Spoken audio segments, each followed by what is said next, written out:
พี่น้องมืดผลมาแล้วทางผู้ยัง ทางบ้านกุดควายผู้2,000 กิโลแล้ว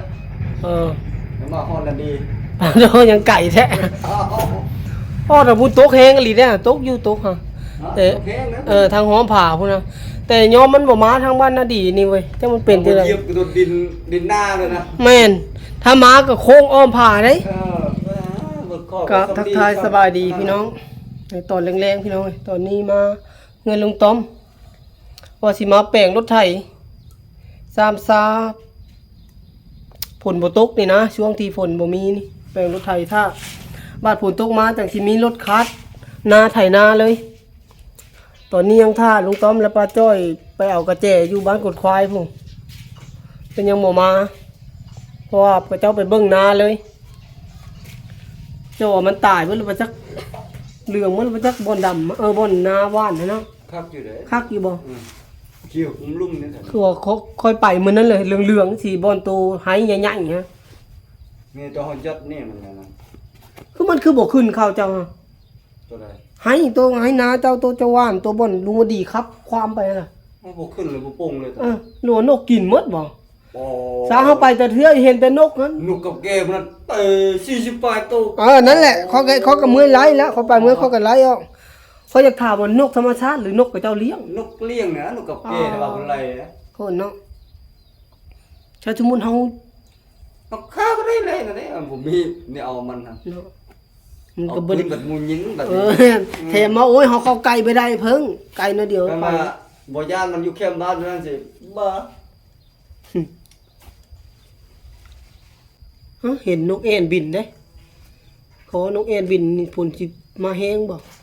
ตามบูฮานเพิ่นเว้านะก็แต่ก็สิเป็นนั่นแหละน้ำสิมากเพิ่นว่าดอกคันนกแอ่นบินมันเป็นแบบนั้นก็ดีคือกันคันท่วมแห้งหลายก็บ่คักปานใดแล้วแต่ว่าโอ้ยน้ำจุดหลายโอ้ยเจ้าจะว่ามันท่วมแห้งมันอยู่เลยมันได้แห้งบ่เดียวนี่น้ำบ่ได้อิ่มมั้ยแม่นๆท่วมแห้งก็แป๊บเดียวบ่เกินมื้อนึงดอกปัดน้ำบ่เคยตกจักเทื่อนี่ก็ว่าจักเดือนแล้วนี่แม่นตั้งแต่ได้บ่เห็นน้ำแกงทุ่งนาเลยนี่เบิ่งนาแต่ละบ่อนจนแตกเหิบแล้วนาก็เจ้าตอนนี้กำลังนั่งท่าพี่น้องให้นั่งท่าลุงต้อมและป้าจ้อยกลับมานั่งท่าแล้วก็สิมาแปลงรถที่บ่เป็นนั่นแหละบ่พอเท่านั้นเรามาแปลงช่วยโอ้เล่นเบรกเลยที่สะพานเบรกนะครับสะพานบาว่าเรื่องฝนฟ้าอากาศพี่น้องมืดครึ้มนี่ได้2-3 มื้อแล้วแต่ว่าบ่มีฝนสักหน่อยตกมาแย่ๆพอได้แต่นอนเดินเบรกอะไรโอ้บ่ซุ่มบ่ดินซั่นนะทางพุ่นมืดฝนมาแล้วมืดสิมืดคักมืดแน่คือสิตกนี่ได้แต่ว่าบ่ตกบ่อย่างนี้งึดหลายจักเพิ่นยังคาประชุมหยังอยู่เนาะเทวดาก็ได้โอ้โหอย่างสวยล่าสุดองค์ขี้ค้านก็มีเพลงเป็นของตัวเองแล้วไม่ธรรมดาเด้ตอนนี้ลุงต้องก็มาแล้วพี่น้องฮะดูดให้อย่างน้ำน้อยๆอย่าดูดไปเยอะกับมดเดี๋ยวไปเข็นรถอีแตกเข้าไปก่อนพี่น้องซอยเพิ่นก่อนที่เข็นก็ต้องได้มั้งนั่นนี่ก็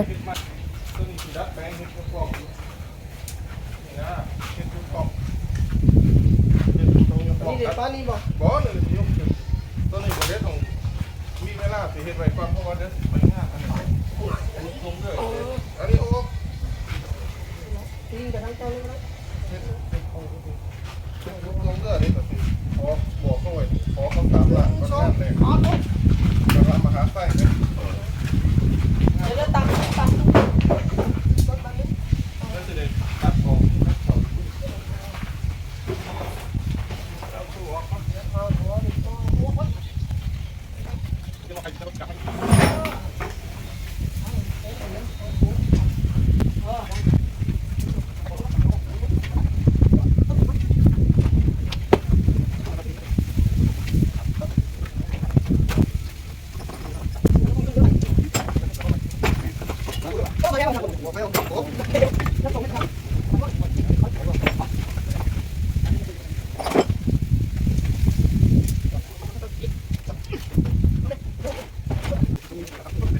มองเก้าอี้นั่งนี่ก็บ่ได้เฮ็ดจักเทื่อเนาะ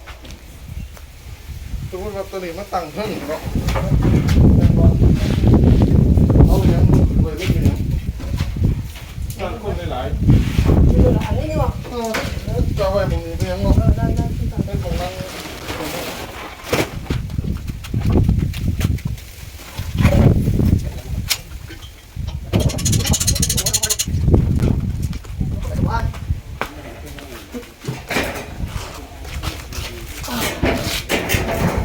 โอ้ฝนมาแล้วทางนั้นพี่น้องไอ้บ้านกุดควายพุ่น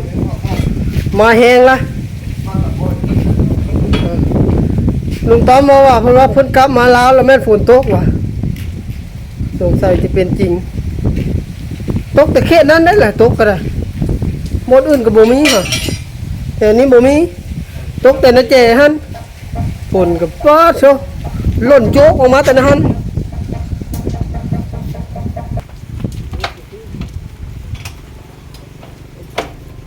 ตึ้งอยู่ได้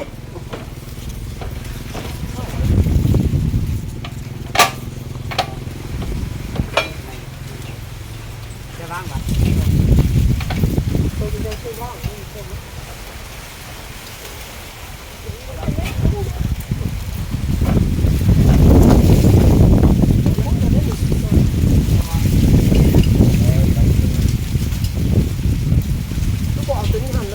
dòng ra công lên dòng ra công lên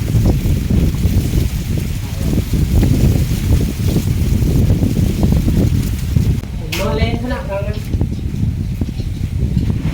ตอนนี้เอารถเข้ามาห่มแล้วพี่น้องเพราะว่าฝนตกเฮ็ดบ่ได้ก็เลยเอาเข้ามาห่มกำลังหั่นตีนมันออก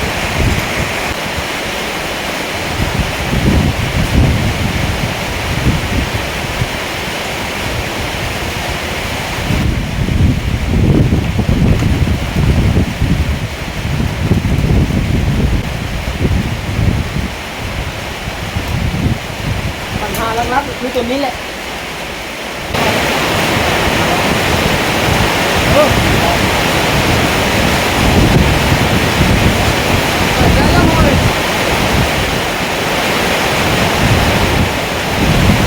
เอามีอย่างนี้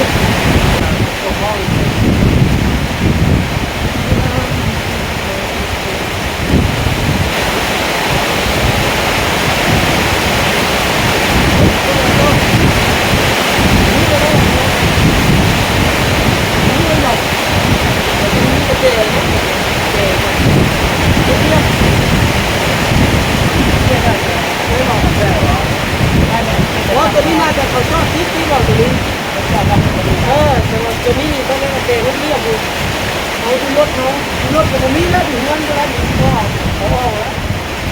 ออกจากรถแล้วอันนี้เขามาตัวนี้ว่าเขาชอบคิดแล้วตัวนี้ได้ตัวนี้ มันนั่นคือว่า แล้วตัวนี้ของครับพันเต้ไว้เดี๋ยวค่ะเดี๋ยวอันนี้บอกบนบาท ของท่านให้ใจรู้ใจเลย พิษ ต้องเอาตัวนี้ก่อน เครื่องอุปกรณ์อยู่เฮือนหมดเลย ผมออกจากรถเป่งรถให้พ่อเมื่อวานนี้ระวังนะเฉยตัวนี้เป็นตัวเจนนี่เนาะเพื่อให้มันแน่นตื้ม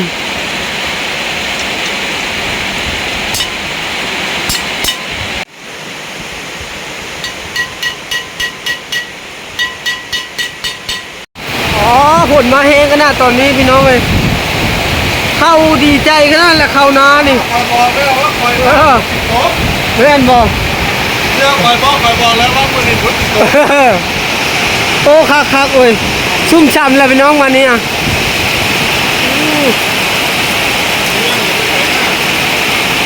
มื่นแม่นได้ไทยได้ดำแน่นอนมื่นนี่ เรื่องไปไหนกับผู้ใด ฝนมาแล้วพี่น้องฝนมาแล้วตอนนี้บ้านนาดีเฮา โอ้เดินทางไกลเลยติดโต อ่า โอ้ก็จะไปไหนที่ถูกเนี่ยทำมาไหนมือนี้ทุกคนคนที่หน้า โอ้ต้นมะกอกเป็นดอกแล้วดอกดกขนาดเลย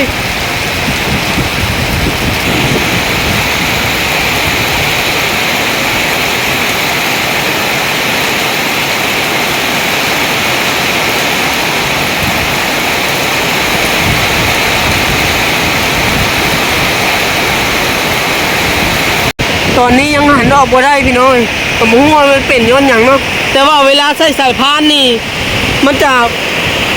คุยโลเล่พี่น้อยแต่ว่าบ่ได้ใช้สายพานแบบว่าเฮาบ่ได้ติดจักรนะมันตึงนี่คุยก็บ่ติงนี่ก็บ่ฮู้เป็นย้อนหยังเนาะถ้าพี่น้อง FC ท่านใดฮู้วิธีเอาออกโบเล่ปุกเกียนี่ก็แนะนำมาได้พี่น้องเอ้ยแต่ว่าน็อตอันนี้ก็จะมาออกแล้วน็อตที่ก็เจ้าหั่นยึดไว้นี่แล้วก็น่าจะคาบอนที่แบบว่าก็เจ้าใส่รีมนี่บ่รัวจังไดก็บ่แน่ใจตอนนี้ยังเอาออกบ่ได้พากันไปนั่งซุ่มนุมเดียวอยู่ไปหาวิธีก่อนพี่น้องเอ้ยแต่ละคนก็นั่งเงาง้อยอยู่คิดอย่างบอกหาวิธีออกมาได้ตัดนาตอนนี้ยังเต้าพ่นอยู่ยังไม่ได้เปียกนะ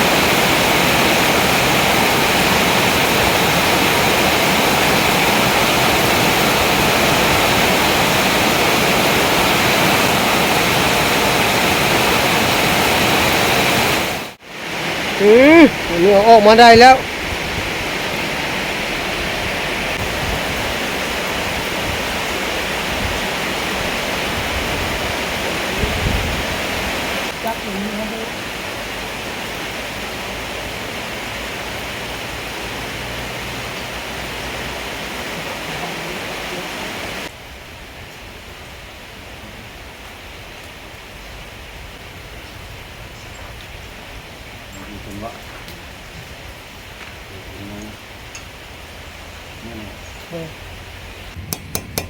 เบิ่งเด้อพี่น้องวิธีแต่งบ่เล่กับปุกเกียมันลม เอาสังกะสีดัดเข้าไปห้อง เพื่อจะให้มันแน่นบ่ฮู้ว่าวิธีนี้สิได้ผลส่ำใดเนาะก็ลองไปติดตามน้ำกันพี่น้องบัตรไทยบัตรคาดแหละตึงอยู่บ่บัตรเพื่อเอาหั่นนั่นเด้หั่นนั่นใส่ก็ตึงแหละบ่แล้วแปลงบ่เล่ปุกเกียมื้อนึงบ่แล้วแรงนึงสาเหตุก็เพราะว่าบ่มีรีมใช้ตัวนี้พี่น้องนี่รีมให้มันใช้จำครับตัวนี้แหละแล้วบ่มีเพราะว่าแต่ละอย่างต้องได้แต่งเอาหมดแม้แต่ใช้อันนี้ก็ยังห้องผู้สังกะสีเจ้าก็ได้ชั้นในการม้างโบเล่กับปุกเกียเฮาก็บ่แล้วซ้ำเพราะว่าเอาไว้มื้ออื่นสำหรับมื้อนี้โจ๊ะไว้ซ้ำนี้อุปกรณ์บ่เพียงพอพี่น้องเอ้ยฝนก็ตกแป๊บเดียวเช้าแล้วบ่ฮอดชั่วโมงน้ำพอแต่จืมจื้อน้อยนึงถ้ามันตกอีกมื้อแรงนี่ก็ยังใครแน่พอสิได้ดำนาเนาะโอ้สิไถหน้าเท่าไหร่แล้วนี่ไถหน้าก่อนมันเบิดตัว เบิดแหละบรรยากาศหลังฝนฟ้าเศร้าพี่น้อยหลังฝนตกเศร้าก็จะซุ่มซื่นอยู่จังน้อยนึงเนาะ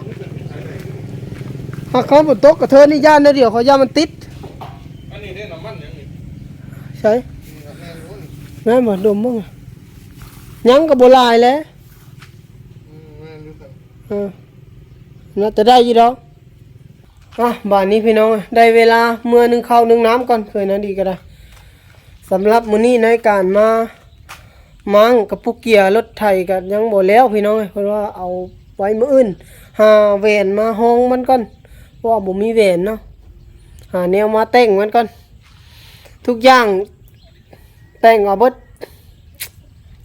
สำหรับ EP นี้ก็สิได้ขออนุญาตจบคลิปไว้ซ้ำนี้ก่อนพี่น้องเอ้ยเอาไว้ติดตามได้ใน EP หน้าสำหรับ EP นี้ขอลำลาพาจากพี่น้องไปซ้ำนี้ก่อนบรรยากาศฟ้าหลังฝนแจ้งจากปังน่าเสียดายฝนตกบ่ดนพี่น้องเอ้ยแต่ก็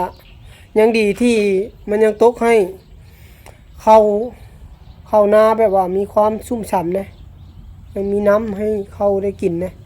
ตอนนี้นาอยู่บ้านกดควายก็เข้าจนเหลืองปลาจ้อยไปเบิ้งเกือบตายถ้ามันบ่ตกมาอีกสัก 2-3 มื้อก็น่าจะโอ้ยเรียบร้อยอยู่ไปจักว่าลายใหญ่ห้างพี่น้องขออนุญาตจบคลิปบายบายฝากพี่น้องเข้ามาติดตามรับชมนะพี่น้องฝากกดไลค์กดแชร์กดติดตามเพื่อเป็นกำลังใจให้เคยน่าดีน้ำมื้อนึงข้าวนึงน้ำก่อนพี่น้องตอนนี้ก็เป็นเวลา 5 โมงแรงแล้วก็จะค่ำแล้วเนาะว่าสิไปหาอยู่หากินได้ตอนแรงนี้ก็ได้ไปการ ปลูกการป่าถ้าว่าสิมีเพราะว่ามันมีป่าน้ำแห้งนะย่านแต่ฝนตกมาแล้วเฮ็ดให้น้ำขุ่นนั่นแหละ